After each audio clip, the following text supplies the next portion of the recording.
Hello, everyone, and thank you for joining us again today at Just Talking Business. I am Stephanie Van Vark, and I'm a small business owner. Today is really going to be an executive who talks to us about, she's a recruiting specialist. Her business is a very specialized skill, a very specialized type of company that's looking at the hiring community right now. And so since that's a hot button issue, I think it's perfect that she's here to talk to us about this. Without further ado, please welcome Calvetta Phair. Hello. Hi, Stephanie. How are you today? And the whole world out there. How are you? Thank you for the opportunity. It looks a little like you're hanging out in Hawaii. I'm a little jealous. This is beautiful. You know our city, Paradise, Miami, Florida. Exactly. Thank goodness. Even though it's been a little cold lately. What's that all about? Yes. So I was telling them before we get started, I'd like for you to tell us who you are and what you do. Well, my name is Calvetta Phair. I'm owner of America's Workforce Solution, providing recruitment, staffing, sourcing to Department of Defense, private and public companies, and the private sector, such as the government and federal side. Okay. And I was sharing that a little bit with our audience earlier.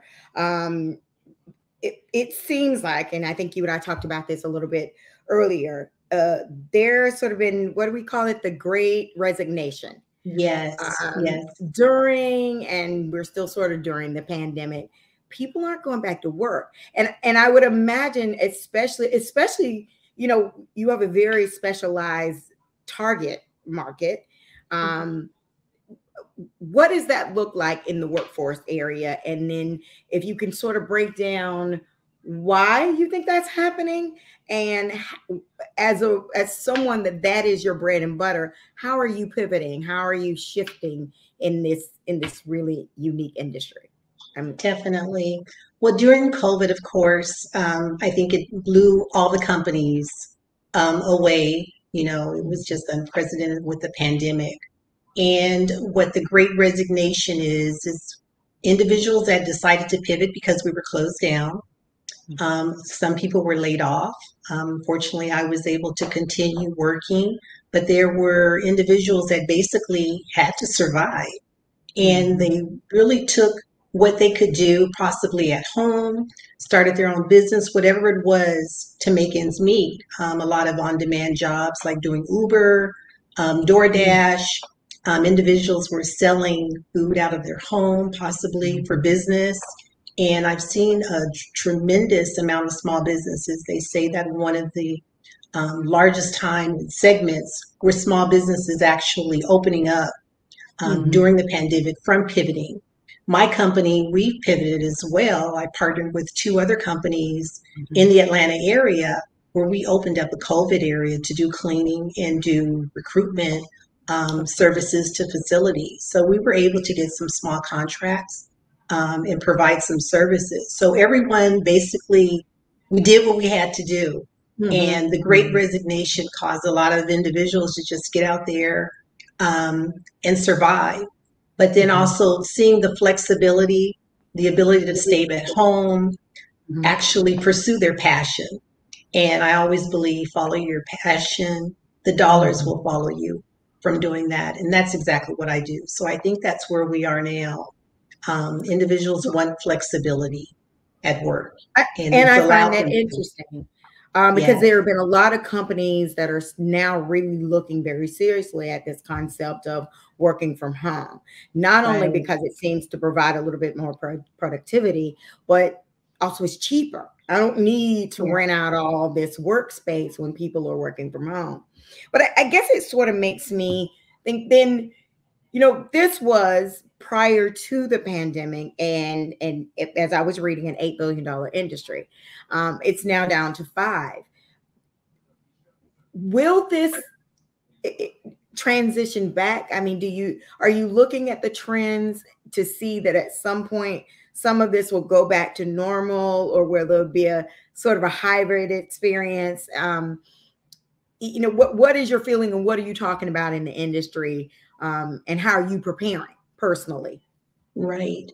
So I believe that what we're going to see is a lot more companies being flexible with hybrid work or remote, 100% remote. Um, as far as my company, we've actually I'm in the process of creating a platform and have created a platform, Mhm. which is Refer All. And it's basically hiring by referrals. So taking what we have always done before on the referral basis, that will allow individuals to refer whether they're remote, working on site, and this is for all industries as well. You know, Mhm. we've always been able to refer individuals, and not only that, actually we'll take the platform to refer in others, as far as small businesses to the government sector and their needs, as far as other personal services. Okay. So I feel that companies just going to show a little more flexibility. They have to, because this is now Mhm. the new normal where there is no going back. And I Right. think even now with COVID and rising and all the environment that we currently have right now, we just need Mhm. to look at the new normal. So we definitely going to have to adjust and adapt. So you talk about a platform. Right. I'm sure one of your largest competitors might be, monster.com, or, these other platforms that tout being able to help people find jobs. Right. How do you differentiate yourself from those types of platforms, or at least create something that puts you in alignment with, and how do you really attract your target market?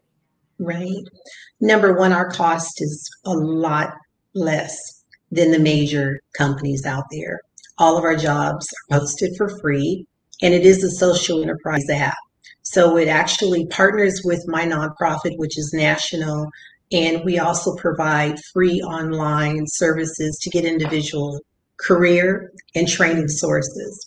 Okay. In addition to that, it's more valued into actually quantifying a candidate, because if you're referring someone, you're actually looking at someone that's within your network and Mhm. you know how they work, because the reason you're referring them is because you know the quality of their work.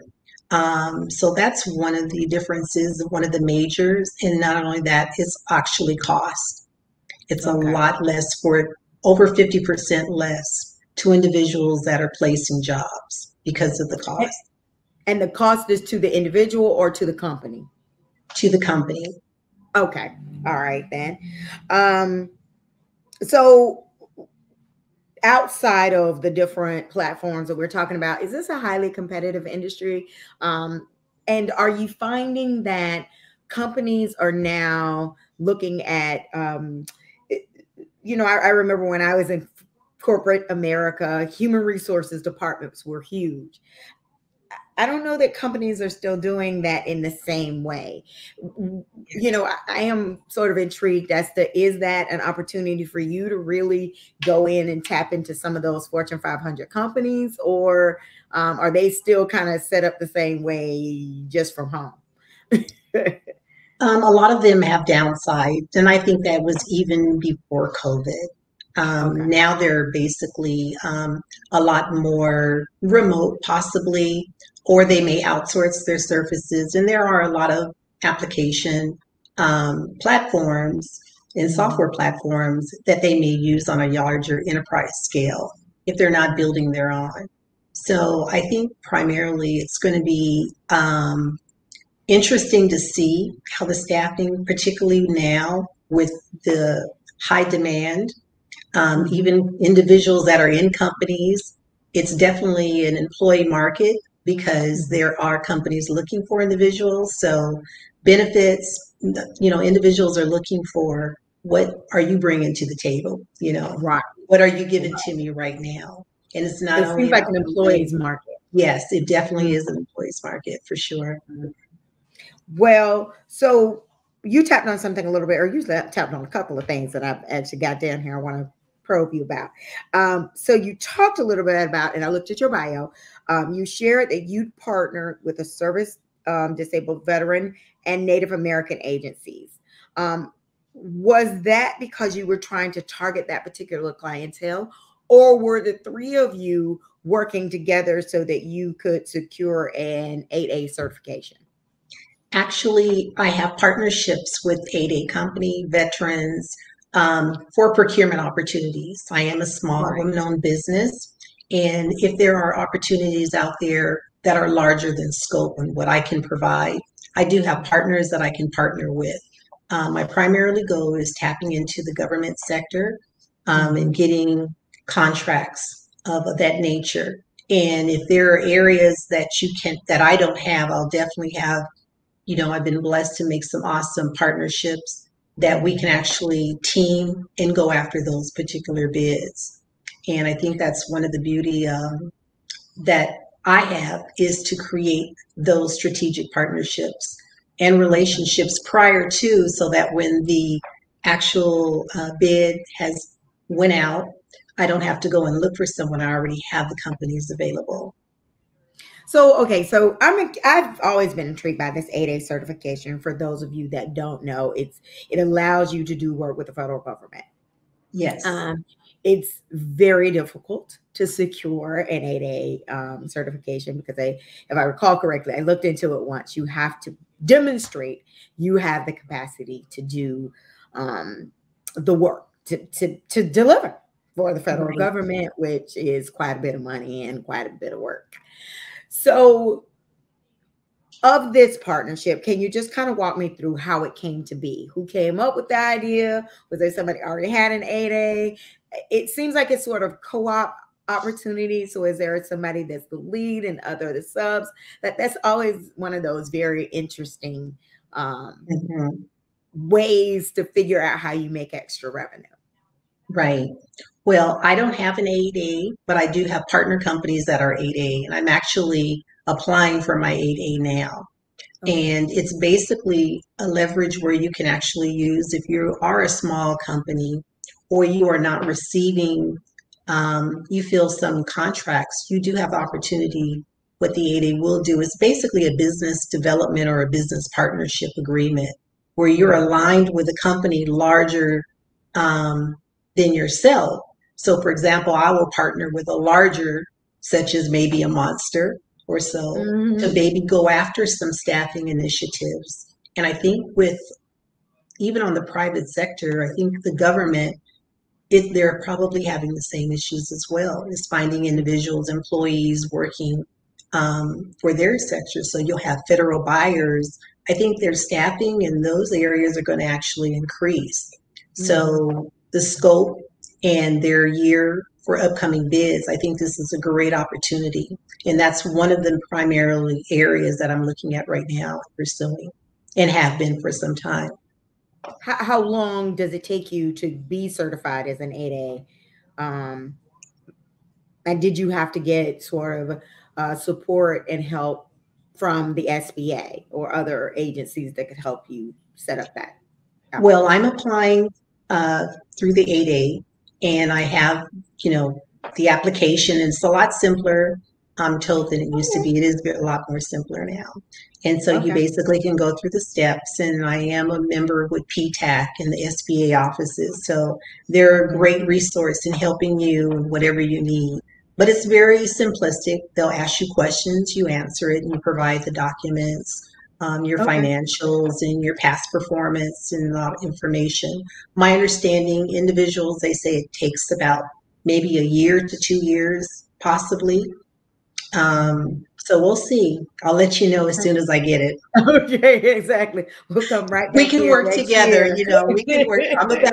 I'm about everybody got to eat, so I'm there. Let me be back here next year. Did Calvetta Right. get her Hey, 8A? right, right, Ta-da! right. So, but I mean, you're right. I mean, if you can get it to happen, I think it's a phenomenal opportunity for many programs, and even in what I do, media events world, I understand it's definitely a place and a space to look into. I just got to do it. Um, you and I actually met because we both participated in a program called Emerging Leaders. That was a program that was run by the SBA.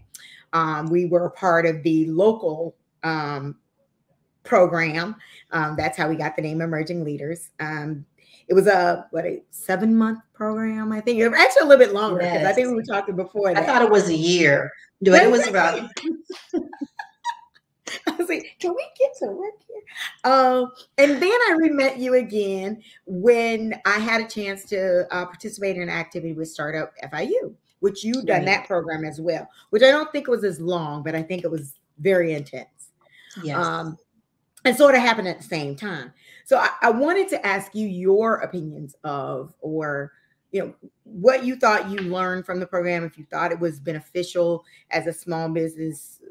First of all, were you in the program to start up, or were you in the program to scale up?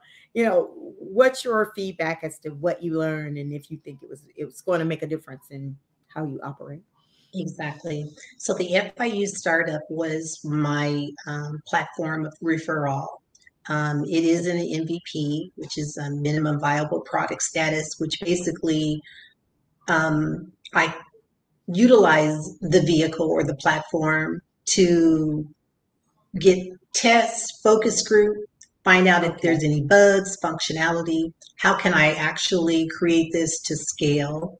Okay. And I do have some clients on there, and there are some subscribers. So going to FIU Startup, it gave me an opportunity to pitch Mhm. um, the referral and also get some awesome feedback, which I did. Okay. The SBA leaders with you, which was awesome.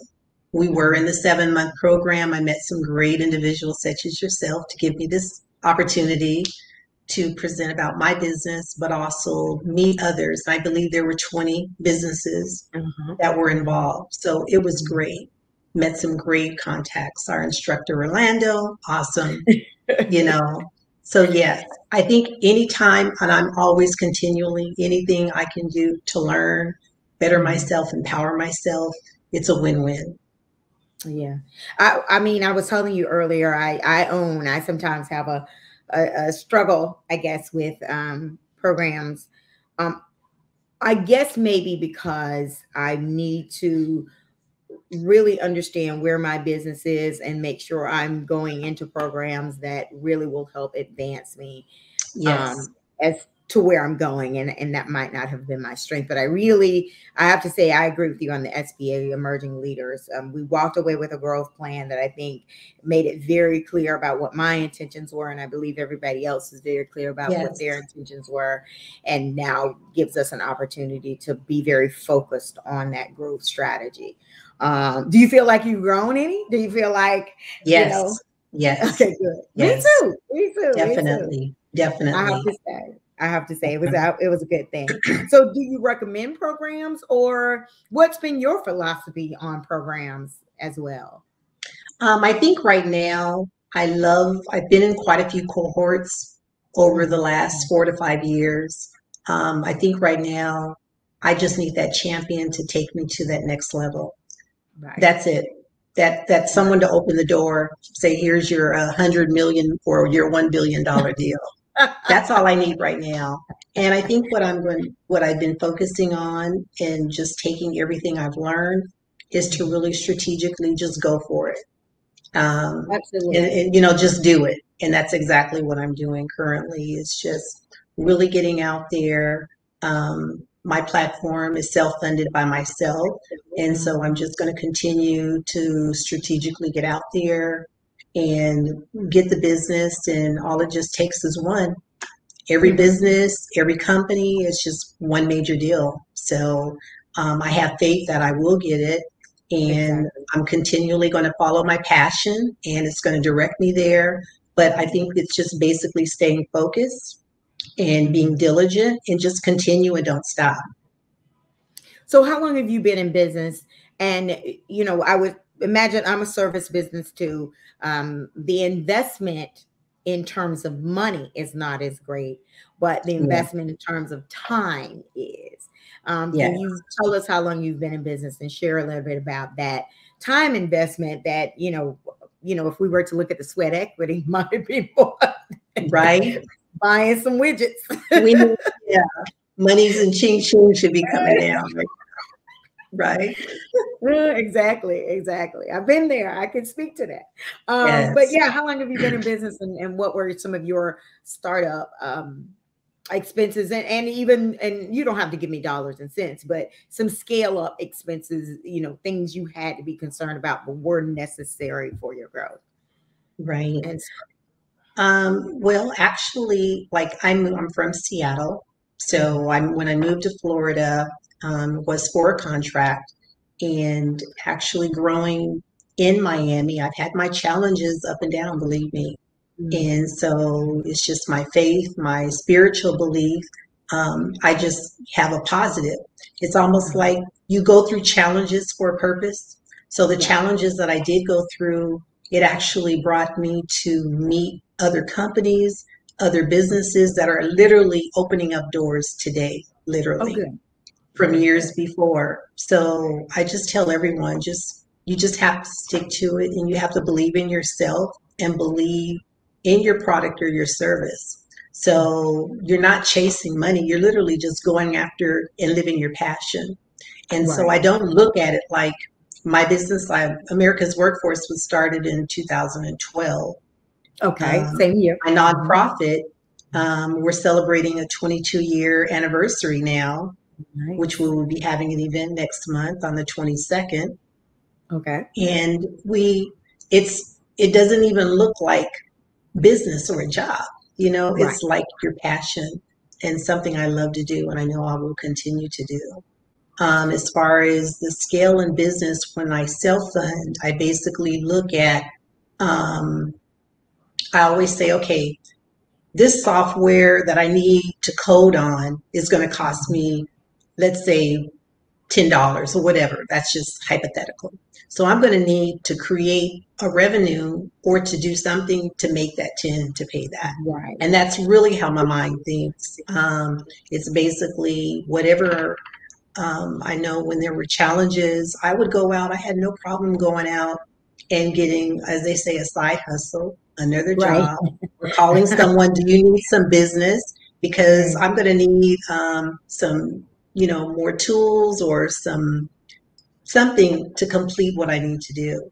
And okay. basically that's it. So once you start really finding out what your goals are and accomplishments that you're trying to Mhm. make and basically just pursue them. Um, just staying focused and staying on budget too.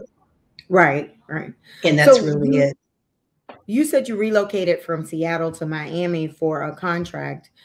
So is this the market that is your sweet spot, or you are available to do work all over the country I or can world? do work all over the country. And I actually started in Jacksonville and then Okay. I ended in Miami Okay. once the contract was complete in Jacksonville. And Okay. when I was actually relocating from Jacksonville to Miami, I literally got a temp job at Mm, one of the companies in Miami, and they knew I owned a business, and I worked there for 30 days during December so I could kind of like put my resume out. And that same company hired me, and I ended up okay. having a contract there for 5 years. Oh, nice. Very So nice. Very nice. that's why you just never know.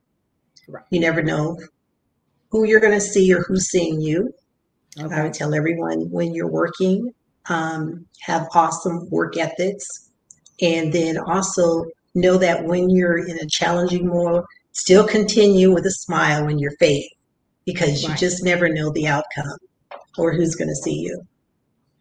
Now, I want to, this is actually, we've had several people on this show, but I'm always intrigued by, and I'll own I'm one of them. I think you are a serial entrepreneur. I'm accusing it Yes. right out there. I'm putting it out there. You have both the staffing company and a nonprofit. Now you've just launched this new product called Referral. Um, Talk to me about the life of a serial entrepreneur. Like, seriously. First of all, when do you sleep? Tell me about your day and tell me about how you're able to manage those Mhm. many balls in the air, in some cases going in different directions. Well, I guess like before, it's not to me, it doesn't seem like it's a job. I'm just literally doing what my passion is. The nonprofit started because couldn't afford a computer for my daughter. So I would Okay. call companies and say, "Do you have a computer to donate?" And they said, "No, you need to be a nonprofit." I'm like, "No problem." Challenge number one, I will go and create a nonprofit. And then I created a 501c3 2 months later. So there have been challenges through my life, but every challenge I've always been able to create something, from my business to the referral. So the nonprofit works in tandem with my Mhm. company. So they're primarily works together. Every Okay. contract comes with a inclusive community STEM component.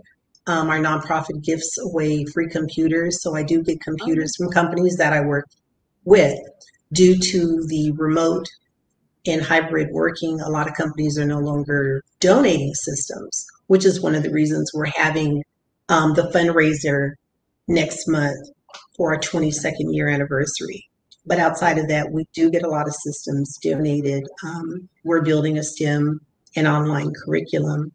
Okay. And we also work in both companies are also in SAM, which is for government and procurement Okay. contracts, as well Okay. as for grants. Exactly. Okay. So, really quickly, if you could share what's the 3 year goal, the 5 year goal, the 20-year goal? Or have you thought Okay. that far? Yeah, 20, because I'm just living my best life. So every day is like, okay, the best. 3 year primarily is to get referral launched as an iOS and Android. That is my goal. And then Okay. also scaling that. I want all companies to be more online curriculum enabled for access. I think that's with any business right now. You have to have Mm-hmm. a true Absolutely. online presence. And not only that, to be able to secure and services, not just products, but services as well, online. And Okay. that's one of the areas in the goal for even for the nonprofit side. Okay. So is to create curriculums for individual. And my passion really is to not only build something to leave my legacy for my family, and my children, but also to grow enough to empower other individuals. Because Okay. I know how it is when you don't have the resources, when you don't have the funding, when you're just that close. And there are a lot of individuals out there. If we would just give them the correct tools and the tools to be able to pursue whatever they want to do, and we can make it happen. So I mean, I can change the world, Right. but I can just change one at a time. And so I've been blessed to do that, and I'll continue to do it. Okay. Well, before we go, we want to ask you, first of all, how can we find you? And if you would share a little bit more about your program's fundraising event. And will this be an annual event that we will be able to participate in every year? Yes. So Okay. the Onnit Foundation is my nonprofit. All my companies are headquartered in Miami, Florida. They're nationally focused, and the fundraising event will be February 22nd, 2022, two twos for our 22nd year anniversary. It will be from 6 to 8 p.m. and Eastern Time, and you can go to the event website 22yrsonit.org to get the updates. We'll also be having esports competition Super Bowl weekend. for youth and a lot of online activities, guest hosts, and individuals can learn a little bit more. The goal is to learn about an organization and not only be able to support it. My company, America's Workforce Solution, you can reach me at americasworkforcesolution.com. Okay. Thank you so much for joining us today, and taking a little time out from your beautiful backdrop to share a little bit more about not only the staffing industry, but your company, how you've been able to pivot in such a really weird time, right? But in a Yes, way, it's kind of good. It's a really nice, relaxing transition, and we can all hopefully learn some lessons. yes. Thank you, So thank you Stephanie, so so much. much. I Stay in appreciate touch, it. and Thank you. definitely we will, stay a part of the group. We'll be back here next year to find out. Thank you. Have a great day. Thanks.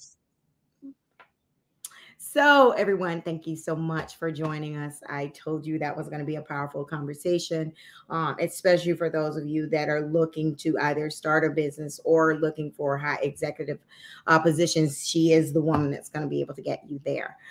So, thank you so much again for joining us today. We hope to see you really soon. Have a great day.